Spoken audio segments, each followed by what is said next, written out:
gold metal, the bullion itself, has been an outperformer this year relative to other risk assets like cryptos and stocks. But what about the gold miners? Those seem to have taken a hit along with the rest of the equities indices. Well, we're here to discuss the future of gold miners and the metal itself with Sean Fieler, CIO and president of Equinox Partners. Equinox Partners is a fund dedicated to investing in the gold space on the equity side. Welcome back to the show, Sean. Thank you, David. A lot of investors right now in the gold space are probably looking forward to having advice from a professional investor like yourself who has had years of experience working in this field, working across all jurisdictions around the world. Let's start with the macro overview, and then we can talk about your own investment philosophy and what investors should do right now in this turbulent minefield of an environment. So as you know, the Federal Reserve has been raising interest rates. The their latest meeting minutes came out last week. And let's summarize those meeting minutes for the audience here. I think, to my knowledge, it was not as hawkish as what some people may have anticipated it to be. How would you interpret what the Fed's latest statement to be? Yeah, I think, despite raising rates, especially every time Powell gives a press conference, he kind of undercuts his determination, I think, to come across as really tough or really achieve lower rates of inflation at all costs. He just comes across as too, I think, equivocal. And so while the Fed is getting credit for raising rates and the markets are expecting another 50 to 70 pips at the 75 bips at the next meeting and another 100 bips this year, I don't think the Fed's really getting credit for solving the inflation problem at the expense of all the other variables. Okay, but do you think that more rate hikes right now are just, I guess, more philosophically speaking, necessary at this point, given that the Fed's mandate is to fight inflation? And some would argue that even another 25, 50 basis point or a 75 basis point rate hike is not going to make much of a difference at this point. Well, I think it will make a difference. It'll certainly make a difference to capital markets. But, the last inflation print's 8.5%. Policy rates are at 2.5%. So the Fed started way behind the curve. As to how far they get to go in terms of raising interest rates until they get a good inflation print that they can live with, or until something breaks in the capital markets, I think that's really what we're going to be watching for over the next 6 months. Okay. Now, the strong dollar has been a culprit to, I guess, gold prices staying stagnant, some might say. Now, the strong dollar can partly be attributed to rising interest rates and a hawkish Fed. Now, do you think that the dollar can continue to see strength throughout the remainder of the year, Sean? Well, it's been on a tear. So, I'm not trading dollar euro, dollar yen cross rates. So I don't have a strong opinion. I will say that from a junior mining perspective, the weakness in the euro has been a real help to our investments in West Africa, where you've had really moderate rates of inflation and a weakening currency. Throughout the rest of the world, we're seeing flat to down gold prices really weighing on the top line of these gold companies. At the same time, we're seeing teens increases in terms of their actual cost. And so you're seeing that margin squeeze. Okay. Sean, let's just summarize the gold market for the audience then. I would say let's start with the tailwinds and the headwinds. What are some of the tailwinds or potential boosts to the gold price that you see? Well, you have continued central bank buying. That's been, I think, a real positive. You have increased Asian demand, especially Indian and Chinese demand. So I think there's some good signs out there on the demand side. I think, as we go now into year 12, 13 of annual central bank accumulation of gold, that's a factor that doesn't seem to be waning, but if anything, I think looks to be increasing in the coming years. And so I would say that would be the single most positive factor for the gold market. The negatives, I think I just addressed the principal negative, certainly in terms of the miners, is this margin squeeze where our inflation in the mining space is north of what you see in the CPI print. And at the same time, you have gold prices down 5% for the year and silver prices down almost 20%. Headwinds then. So I've listed a few already: strong U.S. dollar, rising interest rates. Are those potentially going to remain as headwinds, do you think? Well, I hope not. The dollar's been on a tear, so it's not clear how much farther that can go without something in the financial system breaking. I don't see the inflation rate at a lot of mining projects moderating. The other thing that we've had is certain jurisdictions, really almost the entirety of Latin America, where you've had a number of governments just adopt very hostile regulatory positions vis-a-vis the mining sector. And so, Chile's the latest, but, Mexico's been doing it for years and just making mining a lot more difficult than it needs to be. And when you add that to the other factors, it just makes the business a lot less attractive than it should be. Fair enough.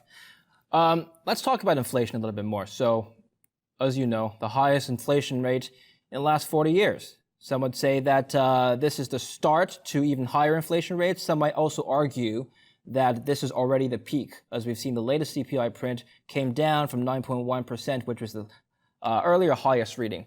Sean, let's start with your view on inflation. Do you think this is the peak? And then we'll talk about how this affects gold.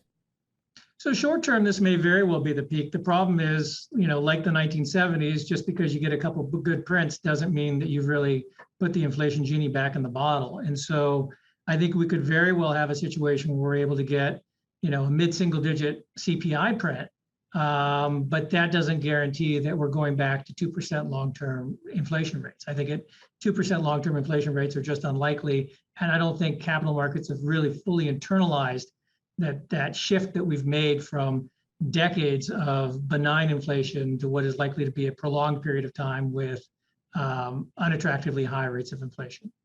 Okay, fair enough.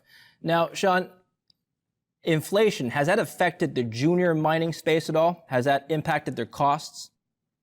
Yes, it's been horrible. Because I asked that because some junior miners have actually said no, because fuel, drilling, not a large percentage of our costs. It's mostly on the wage side, but even then, they've only got a few people in operation. Well, that certainly hasn't been my experience. I'd say that the junior miners are suffering from the cost increases, and okay. Where the cost increases have become most problematic is for companies in construction. So where you've just seen the blowouts on the capital estimates, and then their inability to really get that number right despite revising it several times. And so where on the operating side, you see companies revising high single digits to low teens or mid-teens on capital budgets, you can see 20, 30% cost creep go to 40, 50% cost creep. And so it can be a lot more damaging. And then they don't necessarily even have the capital to finish their projects. And so you've seen companies had to top up their financing in particularly punitive ways for capital projects they've already begun. We've seen a number of those deals this summer, and it's been very ugly. Okay. Have you encountered scenarios in which projects have to be postponed or stalled because they couldn't afford certain operations? Well, usually the cost of postponing a project are so horrific that doesn't happen. You just do whatever it takes to actually finance the project, especially if you've already begun construction. So Argonaut's a good example of that, where they had to finance with the stock down, I think 40+% on the day of the financing, to have the capital to move that project forward. And if you looked at the alternative of mothballing the project, putting it on care and maintenance, and then restarting, the logic of just financing and moving ahead became the clear choice, despite it being enormously punitive. I'd say the only geography we were really seeing projects come on time, on budget, has been West Africa. And that's been true for a number of years, but in this inflationary environment, I think that's the gap between the West African and the other projects has gotten even larger. Okay. All right, let's come back to junior mining and your investment philosophy for junior miners, but let's close off on gold first. So as I was saying, inflation has been a major theme among investors this year, but inflation hasn't really picked up, or at least, inflation hasn't caused gold to pick up, rather, in a way that some gold investors may have hoped it would. Gold has stayed flat, gold has outperformed stocks, but it hasn't outperformed CPI since the beginning of the year. Can you offer an explanation as to why? Well, it's enormously disappointing, right? You have high inflation, the Fed behind the curve, and gold going down rather than up. At the same time, your costs are going up. So it's been a horrible experience as an investor in the space. I think the long-term fundamentals for gold remain very positive. I think the idea that central banks in the first world in general, and the Fed in particular, are going to be able to solve our inflation problem in some kind of convincing fashion is unlikely. And that's an environment where I think gold continues to remonetize. And then one of the most amazing things in the gold market is this idea that really the creators and managers of the alternative to gold, fiat money, they're the largest single buyer of gold. I think that tells you something very profound about gold's long-term prospects. So overall then, summing up, use the word disappoint to me online and offline. How long can this disappointment last, Sean? What is the ray of light at the end of the tunnel? Well, look, I mean, the idea that we're sitting here in late August and the GDXJ, so the Junior Gold Mining Index, is down more than the NASDAQ, right? In what is the watershed correction year for the NASDAQ is kind of shocking.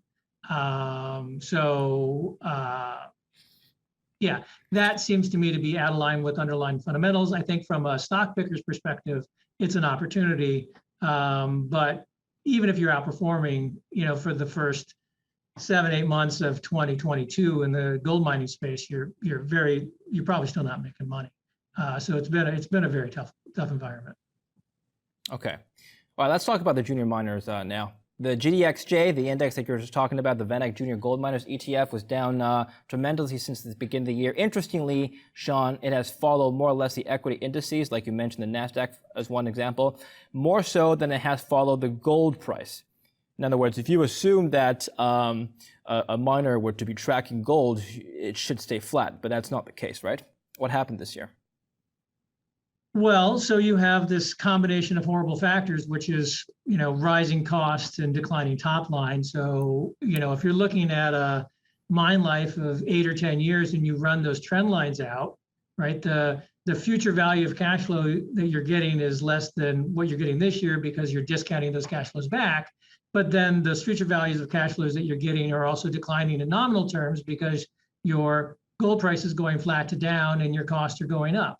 And so it's really difficult to get bullish or optimistic about this space unless you believe in meaningfully higher gold prices, so long as these kind of cost pressures are going to persist in the industry. So I think it's overdone. You have some companies where, like Dundee Precious Metals is a good example, where you have a company with no debt that's going to have half its market cap in cash at the end of this year. So you have some things that are just really anomalous, really interesting, very cheap. You have some top 10 gold mining companies that are generating dividend yields and share buyback returns together towards 4 or 5% and total free cash flow yields of close to 10%. But unless you see that gold price start to move up in terms of longer term expectations, it's really hard to be bullish long term about the sector. Now, let's talk about some of the holdings that you've had that have outperformed, and we'll talk about maybe why they've outperformed and why they have maybe been outliers in this, as you would say, dreadful, horrific environment. I wish I could be more optimistic. So yeah, I just took 2 trips. One was to Burkina Faso. We went out and saw the Bambori mine that Orezone has, and then we saw the Sobrado mine that West African Resources has. And those were both really interesting in that one's a development project, another is a ongoing cash flowing operation. But both running very well and both benefiting from this combination of factors they have there in West Africa of a currency linked to the euro. So they've benefited from the euro's decline against the dollar. They have abundant labor, so they don't really have labor issues. And they've had a government, in the case of Burkina Faso, that hasn't been tinkering with their royalty rates, hasn't been hassling them with respect to permitting and doing business. It's been a good environment to build and operate a mine this year. And those are 2 stocks that have really performed well. Okay, let's drill down a little bit deeper. So in terms of their operations, what are they doing differently that have made them outperform? They're executing on time, on budget. They're generating gold at an attractive margin with a low all-in sustaining cash cost. And they haven't been really impacted by this series of factors that's really made mining, and gold mining in particular, a much more miserable business in a lot of geographies. So they haven't been shut down by NGOs or protested. They haven't had wage negotiations that have gone awry. They haven't had capital budgets that have blown out. They just haven't had, they've basically done what they said they were going to do. And in the case of WAF, West African Resources, they've been able to execute on a couple acquisitions and really grow their company's long-term prospects at very attractive prices in a down market in the sector. Okay. Well, it sounds to me like some of it is just luck. They were in the right place at the right time. Well, I mean, this has been a good geography to be in for decades, right? This is where Bristow built Randgold, right? That allowed him to merge into Barrick to manage the largest gold mining company in the world, right? So this has been a really good geography for a long time for a variety of reasons that have everything to do with the geology, the topography, the regulatory environment, the currency environment, the local culture. I mean, there's a long list of reasons why this has been a good place to do business. And similarly, if you go to you can pick most of Latin America and you can go through that same list, and instead of a positive, you can come up with a negative on almost every single one of those points. Okay. Well, Sean, looking forward then, I think a lot of people would like to know some tips or advice that you might have for a retail investor picking his own junior mining stock. What are you looking for in your portfolio? Well, look, the number one thing we solve for is alignment of insiders, and not just the C-suite, but also the board. And that's something every single investor can do. It's not a technical undertaking. But if the people making decisions about how the capital is going to be allocated, what that company is going to do, don't really have a meaningful financial alignment with the shareholders, whether or not that's a bad thing this year or not, it's hard to say, but over time that tends to catch up with you. And the Goldfields Yamana deal is just I think a great example of lack of insider ownership gone awry. So technically very competent company, world-class assets, and the board votes to do a deal that's not accretive on any known metric. That's the kind of thing that you just can't have as an investor in the space. Finally, Sean, looking ahead then, which jurisdiction do you think will come out on top when everything recovers, when the recession's over? Which area, which sector of the gold mining business do you think will outperform? Well, I mean, it's not just, a jurisdiction is one factor. A bad asset in the right jurisdictions, and that's still a bad asset. Sure. As to whether or not we've seen the turn in Latin America, which has really been the biggest problem and weight on our portfolio, it's not clear. So you have Chile, which is just going down the path of how much harder they're going to make it to do business there, to Mexico, which is, years in and doesn't seem to be moderating at all in terms of their strategy vis-a-vis the mining industry, to Guatemala, where you have a president that is pro-mining in Gimonte, but can't get anything done. I think he's going to get Escobar back online, but it'll have taken him 3 of his 4 years in office to get a built asset that doesn't have any real environmental issues and very, I think, obscure made-up social issues back online. As to whether or not he's going to be able to permit anything else, I think is still is an open question. So those are the two that kind of stand out in my mind as the best examples of easy and more challenging places to operate. Okay. Sean, wonderful talk today. Thank you for sharing your insights and your advice, and I look forward to catching up with you soon. Best of luck with your fund. Thanks, David. And thank you for watching KITCO News. I'm David Lin. Don't forget to subscribe to our YouTube channel.